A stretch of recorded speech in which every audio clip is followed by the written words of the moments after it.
बुरादे और इस बुरादे में कितना फ़र्क है, जबकि ये एकदम सूखा है। अच्छा, उसके अलावा एक और चीज़ है, देखो सूखा बुरादा ऐसे गिरता है, आप यूँ गिराओगे ना तो ये बेसिकली उड़ता हुआ गिरेगा, जबकि गीला बुरादा जो होता है ना वो उसी वीडियो के हिसाब से बता रहा हूँ, ये डलों में गिरेगा क्योंकि डले बने हुए होते हैं। लेकिन ये है कि अब यहाँ पर जो है ना वो अगला फ्लॉक हमारा इंशाल्लाह ताला रेयर होगा, ठीक है।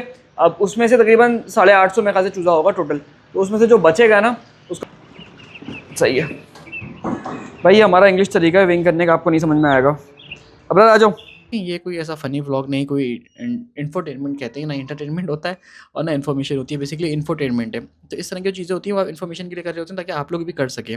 आपको एक एक चीज़ खोल के देने का मकसद ये है कि आप लोग टाइम निकाल कर आ रहे हैं, आप चीज़ें देख रहे हैं, तो आप लोगों के लिए ईजी हो सके। तो ये सारी सिचुएशन थी। खैर भाई, इन केजेस के अंदर तो अल्हम्दुलिल्लाह चूज़ा पास है, मैंने तो अभी तक नोट किया। और साथ में डिग्री पीबीएस पोल्ट्री साइंस की है, तो भाई ये बेस्ट है। यानी कि एक बंदा सिर्फ एक्सपीरियंस नहीं है, डिग्री है यार, ग्रेजुएट इस फील्ड के, तो जाहिर सी बात है एक्सपीरियंस तो होगा ना। टाइम दिया है फील्ड को फुल फ्लैश 4 साल, और कितने इंटर्नशिप्स कर। आग तो इसमें अच्छी खासी लग गई है, और अब जो है बस इसको बंद करके फिर उसके बाद कुछ डिस्कशन करते हैं। आग की आप देख रहे हो ज़रा कि कितनी तेज़ आग है, ज़रा मैं उसकी ब्राइटनेस कम करके दिखाऊँ आपको। ये देखें बिल्कुल रेड हुई हुई आग अंदर से। तो रीज़न ही सारा ये है कि भाई आग फुल लग गई है, और जिस चक्कर के अंदर जो है ना अब ये। अस्सलामुअलैकुम and welcome back to another episode. आज की दोस्तों उम्मीद करते हैं कि आप सब लोग खैरियत से होंगे। अच्छा भाई, कैपिटल लेटर में बात में करेंगे। खैर भाई, पॉइंट सारा ये है कि आज इन सारे चूज़ों को हमने केजेस के अंदर शिफ्ट करना है, और इसमें से खाली 100 चूज़ों को हम छोड़ देंगे, ठीक है। तो फाइनली आज है मंगल, हाँ मंडे ट्यूसडे, और ये पीर को आए थे, पीर की शाम को आए थे, तो पीर का दिन काउंट नहीं होगा। तो एग्जैक्टली आज के हिसाब से ये 8 दिन के हो गए हैं, यानी कि आज मिड को हम निकालो तो तकरीबन 8 दिन के ये हो गए हैं। तो 8 दिन का इनका एक एवरेज वेट निकाल लेंगे। मुझे उम्मीद है कि इतना अच्छा नहीं आएगा। उसका रीज़न सारा ये है कि भाई चूँकि थोड़ा सा मिसमैनेज हुआ है जगह के हिसाब से, थोड़ा सा बुरादा भी अच्छा नहीं रहा, और बुरादे की लाइफ मैंने बहुत कोशिश करी, पर शायद ज़्यादा चूज़ा होने की वजह से ये सूख नहीं रहा, उस हिसाब से नहीं सूख रहा जिस हिसाब से इसको सूखना चाहिए। तो ये अगर मैं आपको शायद वीडियो में अंदाज़ा ना हो रहा हो, बल्कि हो रहा होगा, ये देखो ये बेसिकली गीला है, बल्कि मैं आपको दिखाता हूँ, आपको अच्छे से अंदाज़ा होगा। ये बुरादा गीला है और ये बुरादा एकदम सूखा है। अभी आपको अंदाज़ा हो रहा है कलर के अंदर कि इस बुरादे और इस बुरादे में कितना फ़र्क है, जबकि ये एकदम सूखा है। अच्छा, उसके अलावा एक और चीज़ है, देखो सूखा बुरादा ऐसे गिरता है, आप यूँ गिराओगे ना तो ये बेसिकली उड़ता हुआ गिरेगा, जबकि गीला बुरादा जो होता है ना वो उसी वीडियो के हिसाब से बता रहा हूँ, ये डलों में गिरेगा क्योंकि डले बने हुए होते हैं। तो ये इशू आ रहा है, इस हिसाब से मैंने कहा यार बस छोड़ो, सिर्फ वो सिर्फ 100 चूज़ा यहाँ छोड़ेंगे, बाकी सारा चूज़ा जो है ना हम केजेस के अंदर शिफ्ट कर देंगे और उसकी ब्रूडिंग करेंगे। तो आज बेसिकली करना क्या है, इसको सेट करना है, नीचे चूज़ों का सारा वेट करना है, इनको पिक करना है, और उसके बाद आपको एक एक करके अपडेट्स देते रहेंगे।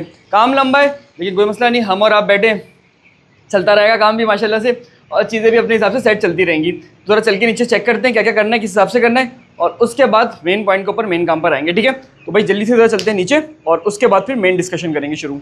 इनको पता है, पुराने व्यूअर्स उनको पता है कि हमने यहाँ पे पूरा फ्लॉग रेयर किया था। ये एक फटा हुआ पर्दा पड़ा हुआ था, मैंने कहा इसको लगा देते हैं, फिलहाल कुछ टेम्परेचर में काम करेगा तो उसकी लुक को इग्नोर करें।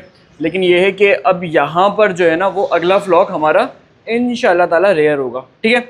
अब उसमें से तकरीबन 850 में खासे चूज़ा होगा टोटल, तो उसमें से जो बचेगा ना उसको फिर हम यहाँ पे शिफ्ट कर देंगे तकरीबन 100 ऊपर छोड़ने के बाद। तो काउंटिंग कर लेंगे, एक अच्छा सा वेट हो जाएगा।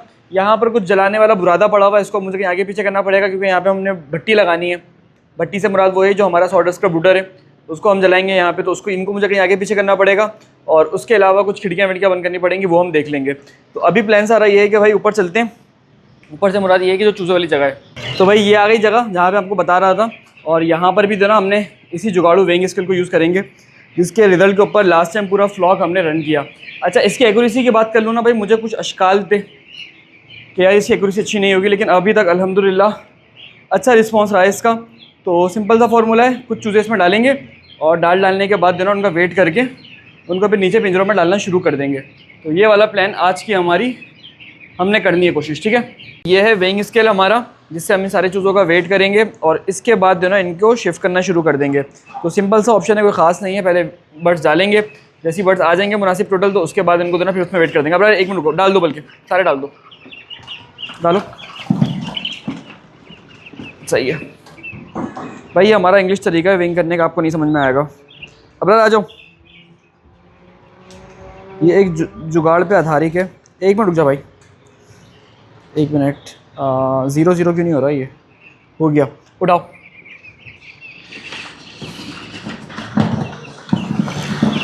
ये उसी में डाल दो। हाँ भाई, ये आ गई हमारे पास रीडिंग कितनी, 2.835 एग्जैक्टली सेम आ रही है माशाल्लाह से। मैं आपको ज़रा दिखाऊं, अगर जैसे कि अभी दिखाने में थोड़ी सी देर हो गई है वैसे आपको 2.835 रैम और अगेन 15 15 15 15 ये चार देख रहे हो आप, 15 15 के हिसाब से चल रहे हैं। आज की शिफ्टिंग है, सिर्फ इसका वेट थोड़ा सा वो है मशकूक, उसको मैं सही करूँगा। ये 2.8 ही है, लेकिन 2.835 2.865 दोनों सेम सेम होगा। ये 2.8 है, इसको सही कर देते हैं मेरे हाथ के हाथ ही। हाँ सही है, चलें वेट करते हैं, उसके बाद आपको पूरी कंडीशन बताते हैं।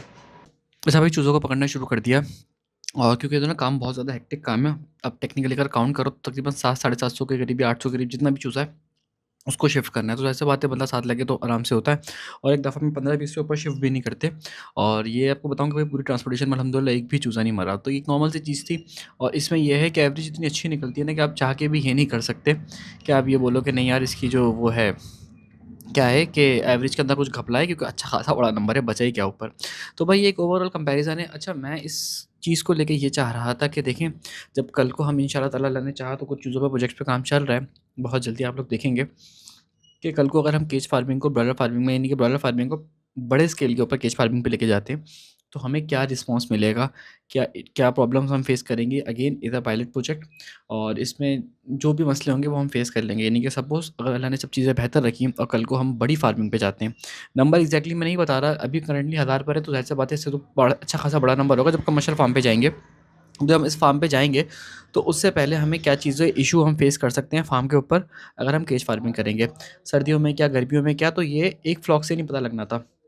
इसीलिए सेकंड फ्लॉक प्लान किया, और सेकंड एक फ्लॉक से प्लान नहीं लगना था, उसके अलावा हमने 2 से 3 फ्लॉक निकालने हैं। अगर अल्लाह ने चाहा सब चीज़ें बेहतर रहीं तो शायद हम 1 फ्लॉक और निकाल लें, शायद, मैं कन्फर्म नहीं कह रहा, ना मेरा कोई इतना प्लान है फ़िलहाल। लेकिन ताकि दोनों चीज़ें हम और बेहतर तरीके से कर सकें। जितने अच्छे तरीके से कर सकेंगे उतना हम सबके लिए आसानी है, और हम सबसे मुराद ये है कि देखिए आप लोग भी टाइम निकाल के देख रहे हैं।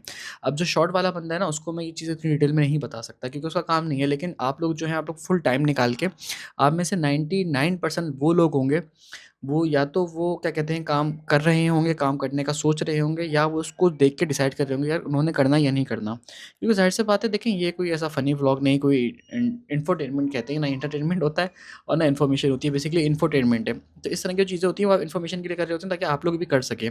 आपको एक-एक चीज़ खोल के देने का मकसद ये है कि आप लोग टाइम निकाल कर आ रहे हैं, आप चीज़ें देख रहे हैं, तो आप लोगों के लिए ईज़ी हो सके। तो ये सारी सिचुएशन थी। खैर भाई इन केजेज़ के अंदर तो अल्हम्दुलिल्लाह चूज़ा पास है। मैंने तो अभी तक नोट कर लिया इन केजेज़ में चूज़ा 100% पास है। कोई इश्यू नहीं आया था। लास्ट टाइम मुझे इससे जो ऊपर वाला चूज़ा है ना फ्लॉक है, उसको हमने देखना है कि उस वो पास है या उसमें कोई हल्के-फुल्के मसले हैं। लेकिन ओवरऑल अल्हम्दुलिल्लाह मुझे स्टिल इस पे यकीन है कि इंशाल्लाह ताला अल्लाह ने चाहा तो ये वाला व्लॉग जो है ना हमारा बहुत अच्छा चलेगा, और इसी हिसाब से चीज़ें अगर हमारी चलती रहीं तो इंशाल्लाह ताला अच्छे मार्जिन्स भी निकलेंगे।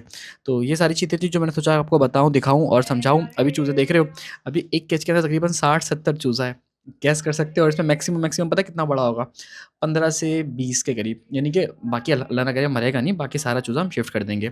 लेकिन केज के अंदर अब शुरू में आपको इतना बड़ा एडवांटेज मिलता है कि आप 60-70 चूज़ा इतने से एक केज में 3 बाई 5 के केज में आप डाल दोगे, ये आपको एक एडवांटेज मिलेगा। खैर ऊपर वाले केजेस आप देख रहे हो, इन सारे केजेस के अंदर भी जो है ना हमने टाइम टू टाइम चूज़े शिफ्ट करने हैं, लेकिन वो अगले व्लॉग में आपको दिखाऊँगा, और उसमें भी लाइटिंग वाइटिंग लगा के सब चीज़ों को हम एक-एक करके शिफ्ट करेंगे। तो कैमरे के हल्के-फुल्के मूवमेंट आप देख रहे होंगे, तो भाई आपका भाई अकेला से काम करता है। तो कैमरा भी खुद ही मैनेज करना है, एक चीज़ खुद मैनेज करनी है, तो उस हिसाब से हल्के-फुल्के एरर्स होते हैं। लेकिन माशाल्लाह से आप देख रहे हैं लोग किस हिसाब से चल रही है, किस हिसाब से चीज़ें काम कर रही हैं माशाल्लाह से, और अल्लाह ने चाहा तो बहुत जल्दी जो है ना इसमें से कुछ नेटर निकल कर आएगा। अभी सिचुएशन सारी ये है कि चूज़ों को अल्हम्दुलिल्लाह सारे चूज़ों को शिफ्ट कर दिया। अल्हम्दुलिल्लाह मैंने कैसे अरबी वाला बोल दिया, ये देख रहे हैं आप। खैर बहरहाल तो भाई सिचुएशन सारी ये है कि अभी चूज़ा माशाल्लाह से चूज़ों को सारा शिफ्ट कर दिया है। अच्छा जी, क्या कहते हैं, अभी जो सिचुएशन है वो भाई ब्रूडर लगाने की थी, मैंने आपको बताया था, और ब्रूडर इसलिए ज़रूरी है, क्या कहते हैं कि टेम्परेचर बहुत ज़्यादा गर्म है। खैर मैंने बीच में थोड़ा सा वीडियो काट दी थी जानबूझ के, वो थोड़ा-सा ऑडियो एरर था, तो इसलिए आपको खुद ही बता देता हूँ कि भाई ब्रूडर सेट करना है, और ब्रूडर सेट करने का मकसद सारा ये है कि दोनों रातें ठंडी हैं। अभी तक अल्हम्दुलिल्लाह रातें ठंडी हैं, दिन गुज़ारा हो जाता है। दिन में भी गुज़ारा इस तरह हो जाता है कि यार चलें, दिन में भी खैर कुछ ना कुछ जलाना तो पड़ता ही है, लेकिन दिन में फिर भी इतनी ठंडी नहीं होती। लेकिन रात को टेम्परेचर वही 18, 17, 11, 12, 11-12 बाहर जाता है। यानी कि अगर बाहर टेम्परेचर 11 है तो अंदर सीधी-सीधी सी बात है 15-16 तक जाएगा। क्योंकि आप चाह के भी खिड़कियाँ बंद नहीं कर सकते। आप ऐसा नहीं कर स आप ऐसा नहीं, ऐसा कह रहा हूँ मैं, आप ऐसा नहीं कर सकते कि आप खिड़कियाँ जो है ना सारी की सारी बंद कर दें। इन चूज़ों को अच्छी खासी ऑक्सीजन चाहिए होती है। अगर शुरू में इनको ऑक्सीजन नहीं मिलेगी तो ये ग्रोथ में इनके बहुत ज़्यादा फ़र्क आता है। तो हमें यहाँ पे एक प्रॉपर वेंटिलेशन चाहिए होती है, साथ में एक मेंटेन टेम्परेचर चाहिए होता है। ये सब चीज़ें मिलती हैं तो एक अच्छी फार्मिंग होती है। तो इसलिए भाई मेहनत ज़्यादा है, बहुत ज़्यादा मेहनत है, मुझे इस बात का बिल्कुल अंदाज़ा है, लेकिन ये है कि उस हिसाब से अल्लाह ने चाहा तो रिटर्न्स भी अच्छे आएँगे जब हम इसको लेके चलेंगे। तो ब्रूडर आपको पता ही है हमारा एक कदीम ब्रूडर है और इसकी जो मुझसे लोग पूछते हैं भाई कहाँ से बनवाया था, तो भाई ये मैंने आज से 6-7 साल पहले बनवाया था।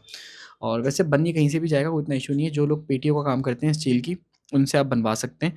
वही पेटियाँ जो हमारे उसमें जाती हैं, घर के फर्नीचर्स में जाती हैं, शायद अब पता नहीं जाती नहीं जाती। जो बड़े वाले फर्नीचर्स के अंदर जो जहेज़ में नहीं जा रही होती, जिसके अंदर सामान हम तकिया-वकिया भर के रखते हैं, तो वो जो पेटियाँ बनाते हैं ना, वो लोग इसको बना देते हैं, कोई इतना इश्यू नहीं होता। कोई इतनी टेक्निकल चीज़ नहीं है, आप किसी को दिखा भी दोगे तो आप हो जाएगा। उसके अलावा मैंने एक वीडियो में इसकी कंप्लीट डायमेंशंस भी डाली हुई हैं। अगर कोई मालूम करता है मुझसे तो मैं उसको उसका लिंक भी सेंड कर देता हूँ। ताकि उसको पता लग जाए भाई क्या साइज़ है, क्या डायमेंशंस है, वो खुद बना ले। देखिए आपको काफ़ी हद तक हम चीज़ें सपोर्ट करते हैं और कोर्स के अंदर भी आप लोग जो आते हैं ना, उनको पता है कि कितनी ज़्यादा चीज़ों की सपोर्ट मिलती है। एक हमने बनाया हुआ है कि मैक्सिमम यहाँ पे भी गाइड करते हैं। उसके अलावा जिन लोगों को एक्स्ट्रा कंसल्टेशन चाहिए होती है, जिनको यार ज़्यादा केयर होती है, यार कुछ चीज़ें समझ में नहीं आ रही, बेहतर तरीके से हो जाए। कोई इतनी ज़्यादा फीस तो है नहीं, ₹2500 की फीस है। उसके अलावा जो कंसल्टेशन वाला पैकेज है वो 4000 का है।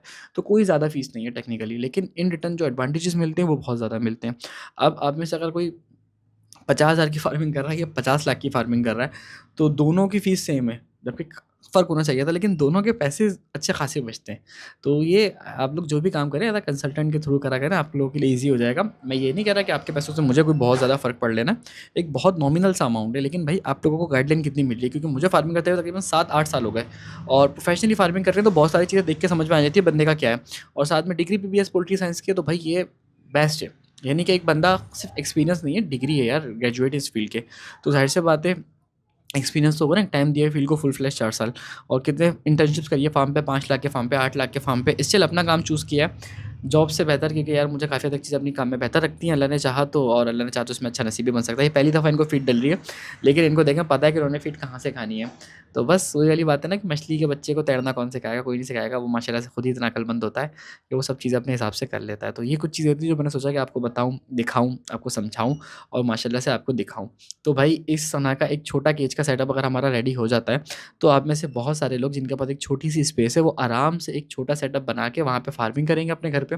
केजेस एक्सपेंसिव हैं, फ्री नहीं है, सस्ते नहीं है, मैं फिर बता रहा हूँ आपको, लेकिन फिर भी उनके लिए ईज़ी हो जाएगा। वो अपनी छत के ऊपर ज़ीरो स्मेल के साथ काम करके अच्छे मार्जिन्स अल्लाह ने चाहा तो कमा सकेंगे। एक हाउसवाइफ़ हो या एक बंदा हो जो पार्ट टाइम कुछ करना चाह रहा हो। आग तो इसमें अच्छी खासी लग गई है और अब जो है बस इसको बंद करके फिर उसके बाद कुछ डिस्कशन करते हैं। आग की आप देख रहे हो ज़रा कि कितनी तेज़ आग है। ज़रा मैं उसकी ब्राइटनेस कम करके दिखाऊँ आपको। ये देखें बिल्कुल रेड हुई हुई है आग अंदर से। तो रीज़न ही सारा ये है कि भाई आग फुल लग गई है और जिस चक्कर के अंदर जो है ना, अब ये ब्राइटनेस एक मिनट लॉक ही कर देते हैं। एक मिनट रुके, ये हो गई। अभी आपको दिखेगी आग एग्जैक्टली लाल होना शुरू हो गया साइडों से। तो खैर इसको बंद करते हैं, ढक्कन लगाते हैं, उसके बाद भी डिस्कशन करेंगे। अच्छा भाई, कुछ चीज़ें डिस्कस करनी थी पर वीडियो को हम यहीं पर ही एंड कर देंगे, क्योंकि रीज़न सारा ये है, वीडियो बहुत ज़्यादा लंबी हो गई, इसलिए उस पार्ट को हम नेक्स्ट वीडियो में ऐड कर देंगे अल्लाह ने चाहा तो। उम्मीद करते हैं कि वीडियो आपको अच्छी लगी हो। वीडियो अच्छी लगी तो वीडियो को लाइक कर देगा। साथ में कोई मुझसे फार्मिंग सीखना चाहते हैं तो फार्मिंग का कोर्स बाय कर सकता है, जिसकी फीस 2500 रुपीज़ है। कोर्स की मज़ीद डिटेल के लिए आप हमारी टीम के व्हाट्सअप नंबर पर कॉन्टैक्ट कर सकते हैं। नंबर आपको स्क्रीन पे मेरा गिवन है, मिल जाएगा। क्योंकि और हमारा कोर्स किन के लिए बेहतर है, जो लोग फार्मिंग कर रहे हैं या करना चाह रहे हैं, दोनों सिचुएशन में हमारा कोर्स उनके लिए हेल्पफुल हो सकता है। क्योंकि भाई मुझे खुद फार्मिंग करते हुए तकरीबन 7 साल हो गए और जो साथ में मेरी डिग्री है वो भी बीएस पोल्ट्री साइंस की है। तो मिलते हैं अगले एपिसोड में। अपना और अपने अहल व अयाल का ख्याल रखेगा। अल्लाह हाफ़िज़।